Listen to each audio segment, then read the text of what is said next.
kerjaan di sini pun banyak, cuma tidak peka, asik dengan sekolah. Makanya kenapa sidul anak sekolahan, bukan sidul anak sekolah?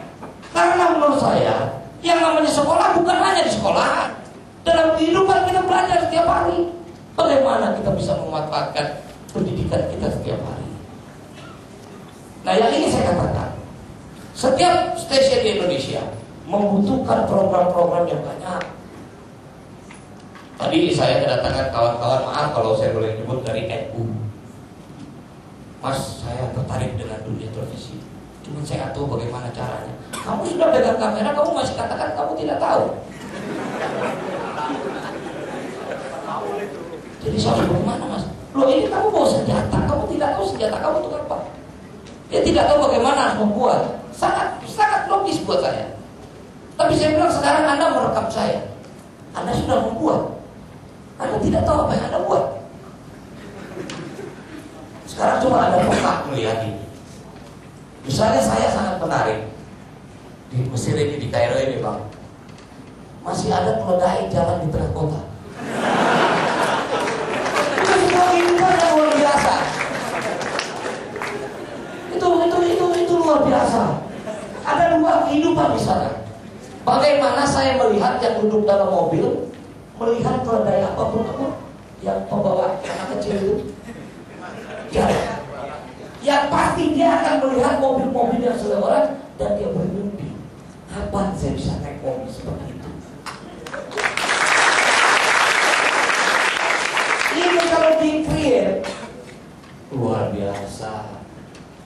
Saya bilang, mungkin kalau Anda sudah tahu bagaimana distribusi televisi, Anda nggak mau kuliah lagi. Banyak festival-festival, saya bilang dengan dia. Dalam 1 tahun ini di dunia tidak terhitung yang namanya indie festival. Di Jepang saja ada 8 yang namanya festival film The Young Makers Film. Hadiah utamanya, the first prize, hadiah utamanya $50,000. Ya kalau mau jadi orang film harus punya modal. Modal gak usah susah-susah, kamera yang Anda pegang sekarang ini senjata. Pinjam. Saya editing sudah dalam laptop, kemana-mana saya dengan laptop. Saya syuting sidul, semua data saya ada dalam laptop. Saya edit di situ. Mungkin PC Anda di rumah, Anda bisa gunakan, cuma Anda nggak ngerti karena Anda tidak menguasai bahasa Inggris. Karena itu saya berhenti, Bapak. Kopi itu masih iya. Kendala kita bisa komputer karena kita hafal. Ngir kan? Open, news, delete, save as, dan saya tahu. Begitu keluar apa nih? Oke, main oke. Hang semuanya.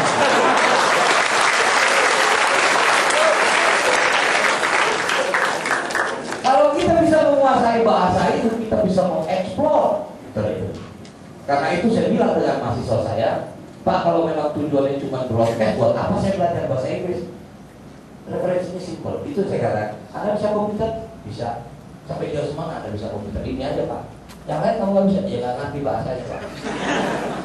Nah, itulah basic komputer. Apalagi broadcast. Bahasa broadcast, literatunya adalah semua bahasa Inggris. Nah, jadi barangkali agak berkembang. Ya, saya kira itu saja. Saya lebih banyak menunggu pada pertanyaan. Terima kasih. Terkait dengan Bang Tia yang tidak bertanggung jawab, saya minta klarifikasi 3 menit lagi untuk berbicara menanggapi Bang Dul. Silakan.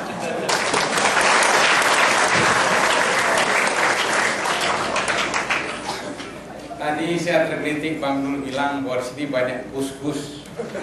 Kalau ada terjadi suatu gangguan akustik, maka gus itu dekat sekali dengan bush. Hati-hati. Saya ingin mencoba memberikan catatan bahwa memang yang repotnya itu yang menguasai televisi dalam pengertian produser yang punya uang. Tadi beliau dengan sangat diplomatis mengatakan tidak beragama lain itu memang umumnya adalah orang-orang India. Mandarin, Tapi yang jelas bahwa kelompok yang dari puncak-puncak ini itu banyak sekali yang lebih gawat, mencoba mengalisuarakan, mencoba mendamping, mencoba mengambil nilai-nilai India di dalam perfilman kita.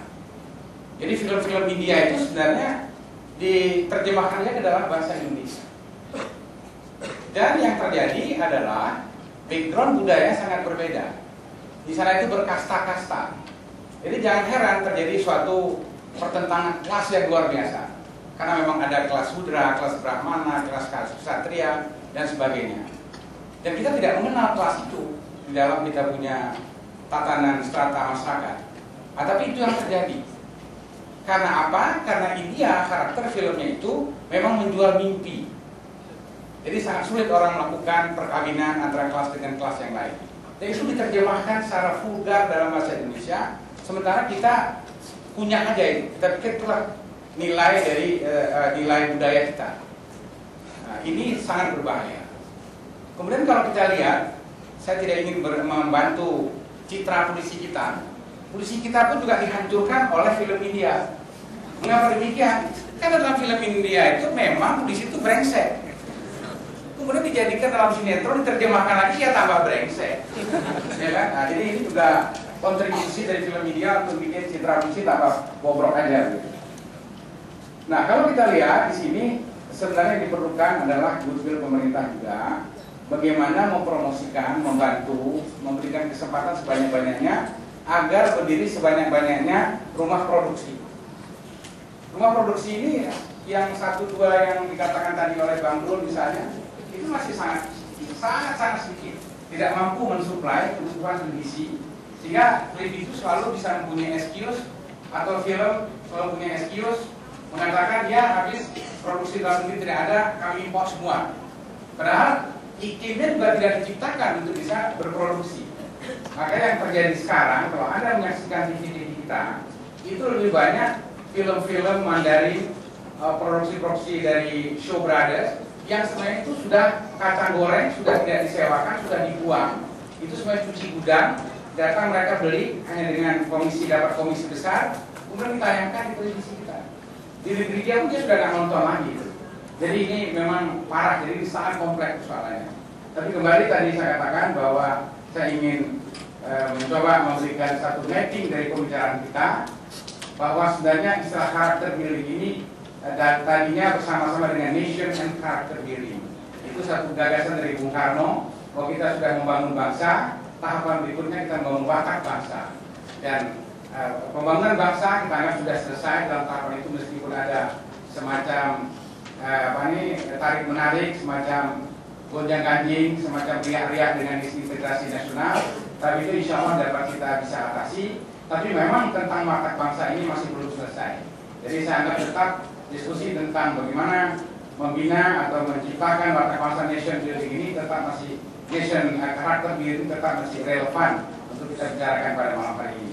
Jadi ini catatan dari saya, karena sebentar lagi akan lebih asik kalau kita akan mendengar langsung dari audiens bagaimana Anda punya komen, bagaimana punya komentar, dan mudah-mudahan Pak selamat sore atas pendidikan kita. Besok jangan cepat-cepat langsung menerima lamaran pengunduran diri, mereka segera pulang ke Indonesia karena semua menjadi bintang film. Jadi saya mengusulkan kalau ingin pulang, selesaikanlah sedikit waktu Anda itu untuk menyelesaikan sekolah, kemudian baru bergabung. Tapi kalau Anda ingin juga bergabung besok, itu juga hak Anda untuk sama-sama dengan Bang Dul pulang ke tanah air membangun film kita. Terima kasih.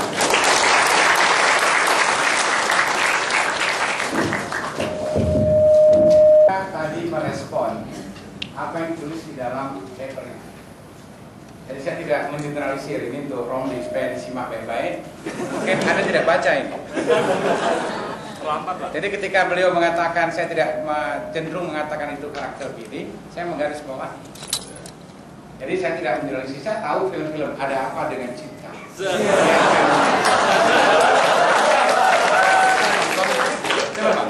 Ya kan? Kemudian pasir berbisik dan sebagainya, nasi. Saya nonton itu. Saya suka dengan artisnya.